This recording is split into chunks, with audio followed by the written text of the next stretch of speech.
Volodymyr Zelensky no longer even hides his contempt towards Donald Trump and states that Trump can no longer even be considered a guarantor of Ukraine's security. He says that Trump has discredited himself, and if his administration wants to negotiate, those negotiations are now more necessary for them than for Ukraine. At the same time, American negotiators are already planning another visit to Vladimir Putin in Moscow to discuss the war in Ukraine.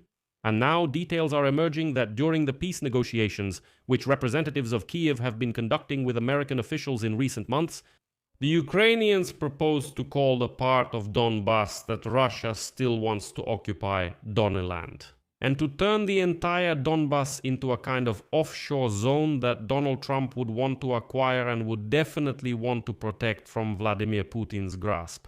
In general, it's interesting. It's an interesting point what they wanted to do with Donbas. Let's discuss it.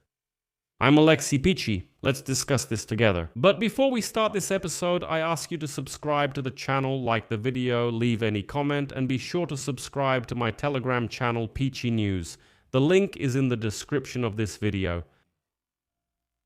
So, let's start with the latest statements from Volodymyr Zelensky. The president of Ukraine said that negotiations with the American side are ongoing, including over the phone. At the same time, he emphasized that the main obstacle to ending the war remains the position of this wild, unwashed Russia. The president of Ukraine, Volodymyr Zelensky, stated that assumptions that Russia will refrain from a new offensive due to concerns about US President Donald Trump are not a sufficient security guarantee. Like, well, it's hard to believe that Putin would say, no, come on, that's Donald Trump over there. No, under no circumstances can we attack because we promised Trump. According to Zelensky, the lack of real presence of international partners along the front line leaves the issue of deterring the wild Russians unresolved. He also commented on the US position, according to which Russia will supposedly avoid escalation out of fear of a strong reaction from Trump. But that already sounds ridiculous. Quote from Zelensky, take the United States for example, President Trump. President Trump will be in power for another 2.5 years. And what will we do after that? Well, I would even say, just to slightly rephrase Zelensky's words, that yes, even in these 2.5 years after everything Donald Trump has already done, and after how he keeps changing his stance, well, does anyone really believe that Trump's position can be a security guarantee for Ukraine? That's ridiculous. Speaking about the withdrawal of Ukrainian troops from Donbas, the head of state warned that this would be a defeat for Kyiv, quote, they want us to leave Luhansk and Donetsk regions. Of course, strategically this is a loss for us. Strategically it's a loss for the armed forces. Fortifications, the line of defense, we definitely become weaker after that. And now let's talk more about Donbas and the negotiations. Today, the New York Times writes that during peace negotiations that Kiev representatives have been conducting with American officials in recent months, the Ukrainians proposed to call the part of Donbas that remains under the control of the armed forces of Ukraine Donnyland. Well, obviously that's a reference to Donald Trump. For the territory, a significant part of which has been destroyed by Russian artillery and drones, they even came up with a flag and an anthem. As the publication writes, at first the Ukrainian negotiator mentioned a name that combined Donbas and Donald, as a joke sort of Donnyland. Nevertheless, this term started being used in the negotiations, although as far as is known, it was never included in any document. This was one of the ways the Ukrainians tried to win Donald Trump over to their side. And so the publication writes that the corresponding proposal reflects a global reality in which the governments of various countries appeal to Donald Trump's vanity in order to gain the support of the United States. Quote from the New York Times. A quote from the New York Times.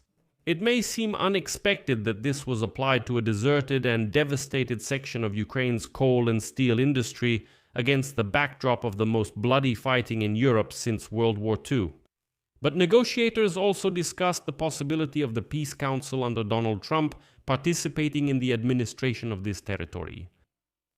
And now, according to Ukrainian officials, about 190,000 people currently live in this territory. But other sources close to the negotiations say that the real number may be about half as much, because after all, there are still hostilities going on there. Nevertheless, Ukraine is not going to give this territory to the wild Russians. And that's why they were looking for ways to persuade Donald Trump to actually take up the defense of these lands, according to a quote from the New York Times. Volodymyr Putin and his subordinates continue to claim that in order to end the war, they must get the entire Donbas up to the administrative borders of Donetsk and Luhansk regions. To achieve this, Volodymyr Putin is preparing to continue the war for another year or two, since the peace negotiations mediated by Donald Trump have reached a dead end. And now Volodymyr Zelensky refuses to make territorial concessions, insisting that, quote, the New York Times. In another proposal for the post-war arrangement, the part of Donbas under the control of the Ukrainian armed forces was called the Monaco model. Like Donnyland, a possible semi-autonomous mini-state was proposed, which could take advantage of the status of an offshore economic zone. Еще круче, чем свободная экономическая зона. Quote from the New York Times. It actually appeared in draft agreements. However, at the end of February, the negotiations reached a deadlock due to the same territorial issue. But then the war against Iran that started distracted the attention of the American negotiating team, and now the Americans are trying to revive these negotiations again. And it is reported that the American negotiators are planning a visit to Russia in the near future for talks on Ukraine. This comes as Vladimir Putin says, quoting the New York Times. Quote from the New York Times.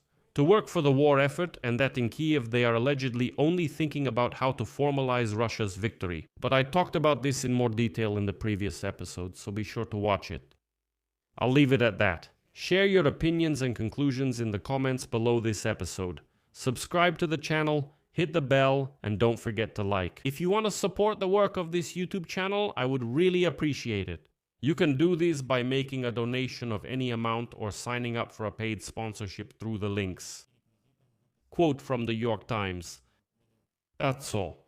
Take care of yourselves. Goodbye, everyone.